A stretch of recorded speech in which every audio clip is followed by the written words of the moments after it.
Il s'est endormi, comme chaque soir, paisiblement, mais au petit matin, il ne s'est jamais réveillé. Un homme de 71 ans, sans antécédents graves, apparemment en bonne santé, mort dans son sommeil.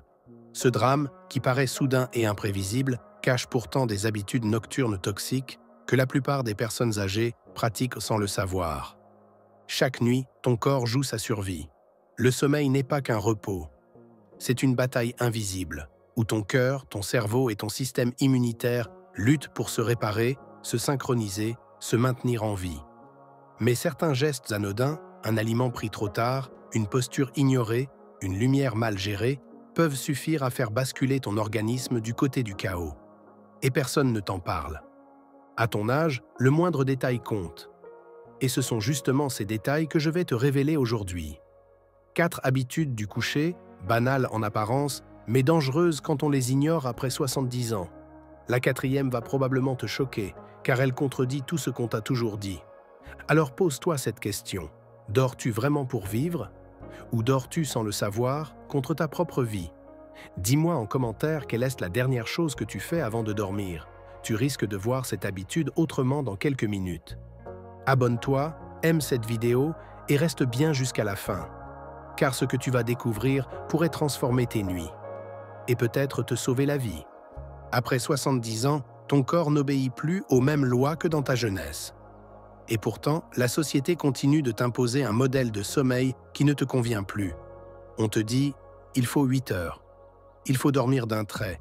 Il faut s'endormir avant minuit. Mais quitte à expliquer que le sommeil d'une personne âgée est un territoire totalement différent, plus fragile, plus sensible et surtout plus exigeant. Ce qu'on oublie trop souvent, c'est que ton horloge biologique se dérègle avec l'âge. La production de mélatonine, l'hormone du sommeil, diminue naturellement, la température corporelle baisse plus tôt et la capacité de ton cerveau à entrer en sommeil profond s'amenuise. Cela signifie une chose essentielle, tu n'as plus droit à l'erreur. Chaque petite habitude, chaque distraction, chaque faux pas a un impact décuplé sur ta santé nocturne. Ce que tu fais dans les 2 heures avant d'aller dormir agit directement sur ton cœur, ton cerveau, et même sur ton espérance de vie. Et le plus troublant, c'est que la médecine classique ne te prévient pas de cela. Elle soigne les conséquences, mais ignore les causes silencieuses.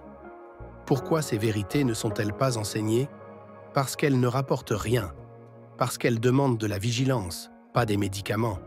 Parce qu'elles redonnent du pouvoir aux personnes âgées, au lieu de les maintenir dans la passivité.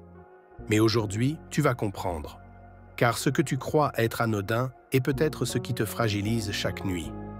La première habitude que tu dois bannir, si tu veux vivre longtemps, c'est de t'endormir devant un écran. Télévision, tablette, téléphone, peu importe l'appareil. Ce qui tue lentement ton sommeil, c'est cette lumière bleue, invisible mais terriblement efficace pour dérégler ton cerveau. Quand tu fixes un écran avant de dormir, tu envoies un message trompeur à ton horloge interne. Il fait encore jour. Résultat, ton cerveau stoppe la production de mélatonine, cette hormone précieuse qui te permet de t'endormir profondément. Mais ce n'est pas tout. Ce que peu de gens savent, c'est que l'exposition aux écrans affecte aussi ton rythme cardiaque, ta pression artérielle et même ton métabolisme nocturne. Ton corps croit qu'il doit rester en veille. Il ne se prépare plus au repos. Il se prépare à l'alerte. Et chez une personne âgée, ce signal est un poison lent. Certains disent « je m'endors devant la télé, ça me berce ». C'est une illusion. Tu t'endors, mais ton cerveau reste actif, perturbé, agité. Le sommeil devient superficiel, coupé, inflammatoire. Et chaque nuit répétée de ce faux sommeil fragilise ton cœur, affaiblit ton immunité et accélère le vieillissement neuronal. Alors, pose-toi cette question simple. Que fais-tu avec ton téléphone 1 heure avant de dormir? Si la réponse est « je scrolle sans trop y penser », alors il est temps d'ouvrir les yeux. Car ce petit geste banal peut, au fil des années, t'éloigner du sommeil réparateur qui te protège. La deuxième habitude que tu dois absolument éviter après 70 ans, c'est de te coucher trop tôt. Oui, tu as bien entendu. Ce qu'on répète partout, les personnes âgées se couchent tôt, c'est normal, est une idée reçue et dangereuse. En réalité, ton horloge interne se décale naturellement avec l'âge. Tu as envie de dormir plus tôt, mais cela ne signifie pas que ton corps est prêt à entrer en sommeil profond à 19 heures. Et si tu te couches trop tôt, tu risques des réveils nocturnes, de l'insomnie en milieu de nuit et un déséquilibre global de ton cycle veille-sommeil. Dormir trop tôt fragmente ton repos. Ton cerveau entre en sommeil léger, se réveille vers 2 ou 3 heures du matin, et tu passes les heures suivantes à lutter contre la solitude, l'anxiété ou l'ennui. Ce n'est pas un bon sommeil, c'est une erreur de synchronisation. Et ce que personne ne te dit, c'est que ce décalage favorise aussi des déséquilibres hormonaux. Baisse du cortisol au mauvais moment, digestion incomplète, mémoire plus confuse au réveil, tout ton organisme vit un décalage horaire, permanent. Alors si tu as pris l'habitude de dîner à 18 heures et d'éteindre la lumière à 19h30, interroge-toi, est-ce un besoin réel ou une routine qui te coupe de la vitalité? Le vrai sommeil réparateur ne dépend pas de l'heure, mais de la qualité de l'endormissement. Et pour ça, mieux vaut attendre que ton corps soit vraiment prêt, plutôt que de l'y forcer. La troisième habitude du coucher qui affaiblit les personnes âgées, c'est de manger juste avant de dormir. Beaucoup pensent qu'un petit encas ou une tisane sucrée avant de se coucher aide à mieux dormir. Mais en réalité, c'est l'inverse. Dès que tu manges, ton système digestif s'active. Et chez une personne âgée, ce processus devient plus lent, plus lourd, plus exigeant en énergie. Ton estomac commence à travailler, ta température corporelle augmente légèrement et ton foie entre en action pour gérer les sucres, les graisses, les toxines. Pendant ce temps, ton corps n'entre pas dans la phase de réparation. Il digère, il ne se régénère pas. Et ce que peu de gens réalisent, c'est que l'activité digestive nocturne peut provoquer des réveils, des cauchemars, une tension artérielle plus élevée, voire des inflammations silencieuses dans le cœur et les artères. Chez une personne fragile, cette simple habitude peut devenir un facteur de risque sérieux. L'idéal, c'est de dîner léger, au moins 2 à 3 heures avant le coucher. Et si la faim revient, bois de l'eau chaude ou prends une poignée d'amandes, sans sucre, sans produits transformés. Ton sommeil te remerciera. Alors demande-toi, ton dernier repas te prépare-t-il au repos ou au combat digestif? La quatrième habitude, la plus toxique de toutes, c'est de t'endormir avec des pensées non digérées. Ce n'est pas une métaphore. Chaque pensée que tu n'as pas apaisée, chaque regret, chaque inquiétude que tu repousses au lendemain, continue de tourner dans ton cerveau pendant la nuit. Et ce flux invisible empêche ton esprit de se réparer. Il perturbe ta mémoire, ton équilibre émotionnel, ton cœur. Tu crois dormir, mais ton inconscient travaille sans relâche. Et cette hyperactivité intérieure, silencieuse, est liée à des risques accrus de maladies neurodégénératives, de troubles du rythme cardiaque, de réveils en suffocation ou en panique. Le cerveau des personnes âgées a besoin de paix, pas seulement de sommeil. Il a besoin de silence intérieur, de respiration lente, de pardon. Mais le monde moderne ne t'a jamais appris à désactiver tes pensées avant de dormir. Il t'a appris à faire, à produire, à ruminer. Alors ce soir, avant de te coucher, prends 10 minutes. Assieds-toi, ferme les yeux, respire, répète intérieurement « Je relâche, je suis en paix ». Ce n'est pas spirituel, c'est vital. Ce que je vais te dire maintenant, on ne te l'a probablement jamais expliqué. Et pourtant, cela concerne chaque personne âgée qui souhaite vivre plus longtemps sans tomber dans l'oubli de soi. La cinquième vérité, c'est que le sommeil est un miroir de ton intestin. Oui, ton intestin. Ce que tu digères ou ne digères pas influence directement la qualité de ton sommeil. Des études récentes l'ont montré.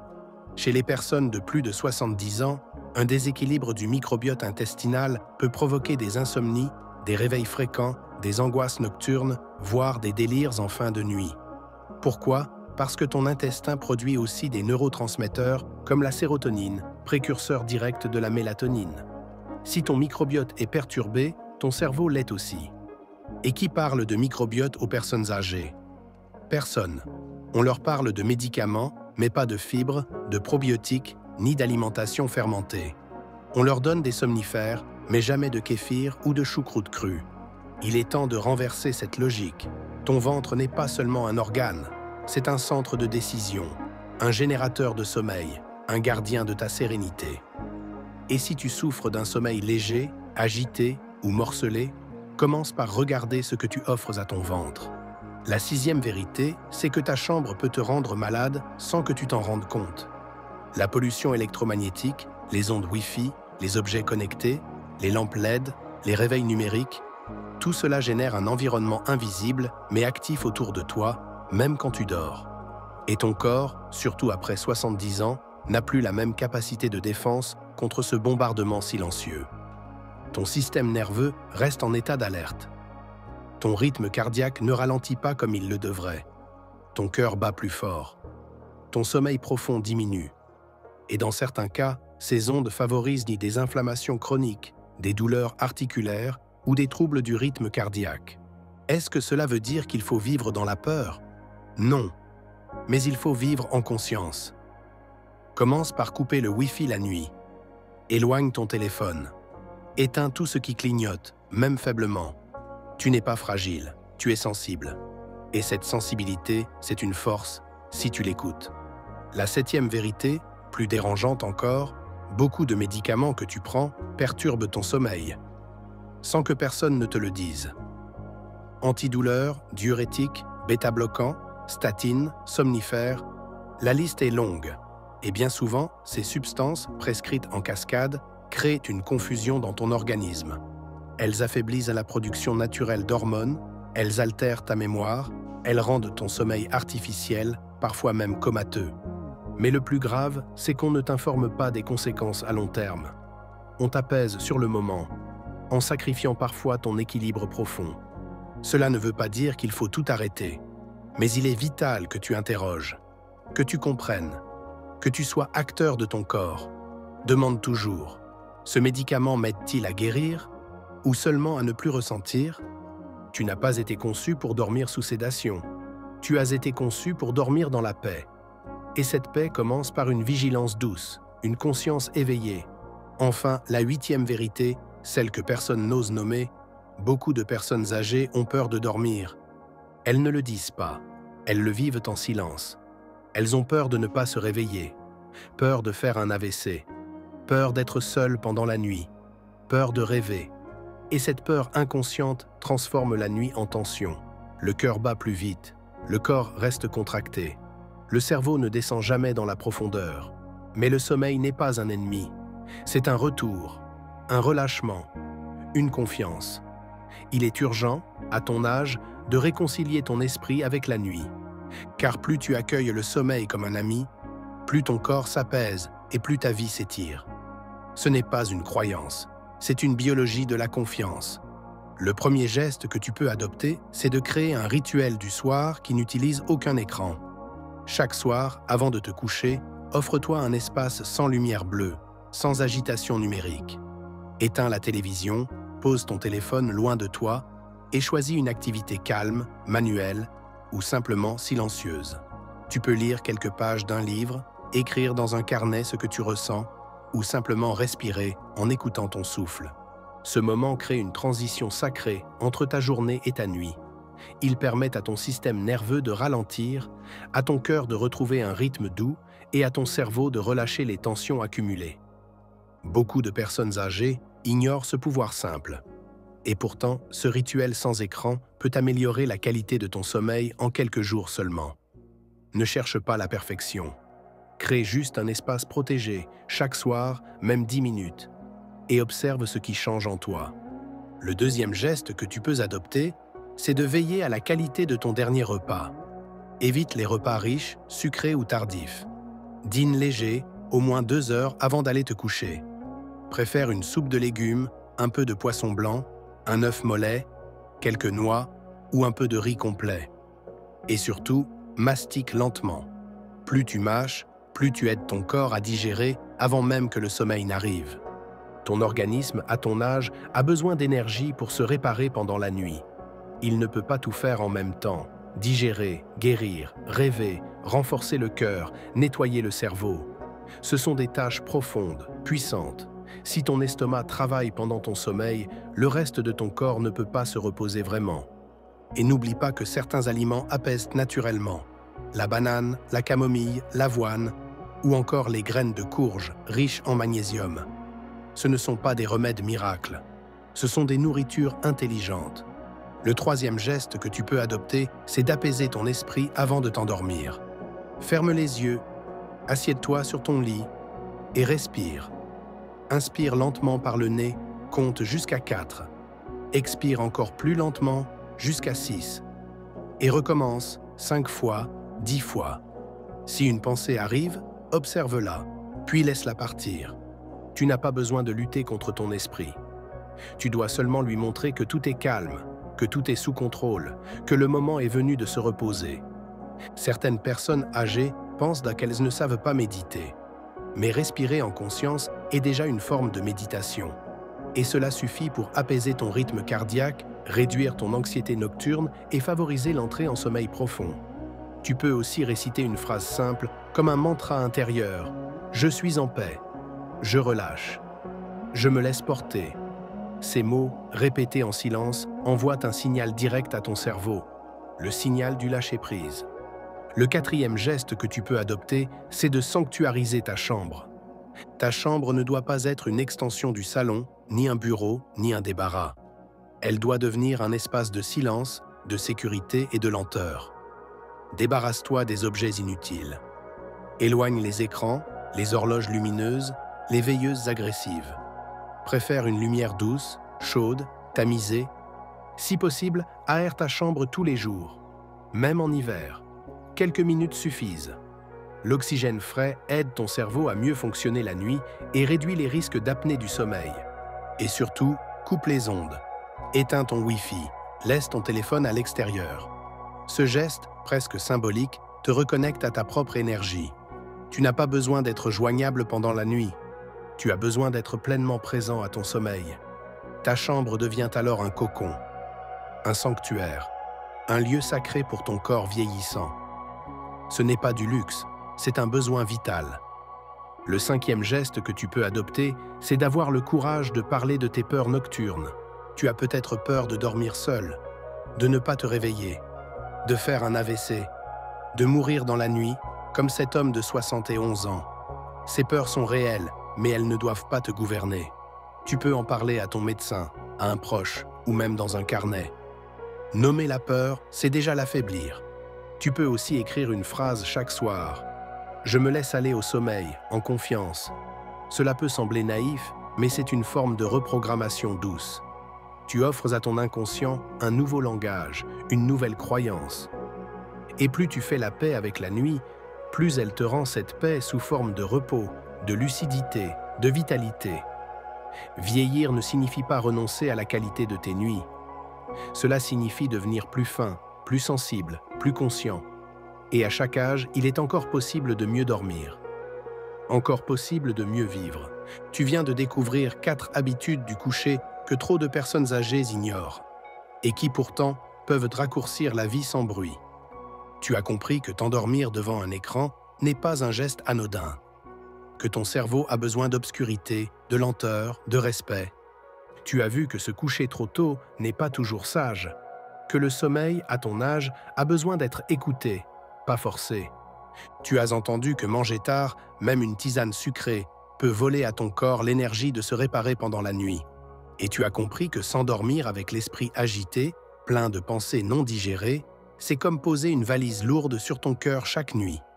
Mais tu as aussi reçu des clés, des gestes simples que tu peux appliquer dès ce soir.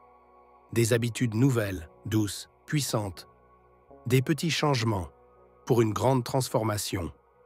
Car vivre longtemps, ce n'est pas seulement respirer plus d'années, c'est s'éveiller avec clarté, c'est marcher sans vertige, c'est aimer encore, rire encore, penser encore. C'est s'endormir sans peur et se réveiller chaque matin avec la sensation intime. Je suis encore là, je suis encore vivant et je peux encore m'épanouir. Alors pose-toi cette question maintenant. À ton âge, quelle est la seule chose que tu refuses de sacrifier? Est-ce ton autonomie, ton énergie, ton esprit, ta paix intérieure? Dis-le-moi en commentaire. Partage ta réponse. Tu n'imagines pas à quel point cela peut inspirer d'autres personnes âgées qui te ressemblent et qui peut-être ce soir doutent encore. Si cette vidéo t'a aidé, si elle t'a éveillé un peu, si elle t'a parlé comme un vieux sage parle à son petit-fils, alors abonne-toi à cette chaîne. Car ici, on ne te parle pas comme à un patient. On te parle comme à un être éveillé, encore capable de changer, de comprendre, de rayonner. Aime cette vidéo, partage-la avec quelqu'un qui dort mal ou qui commence à avoir peur des nuits. Dis-lui, écoute cette voix, elle ne crie pas, mais elle dit vrai. Et surtout, n'oublie pas, il n'est jamais trop tard pour mieux dormir. Il n'est jamais trop tard pour mieux vivre.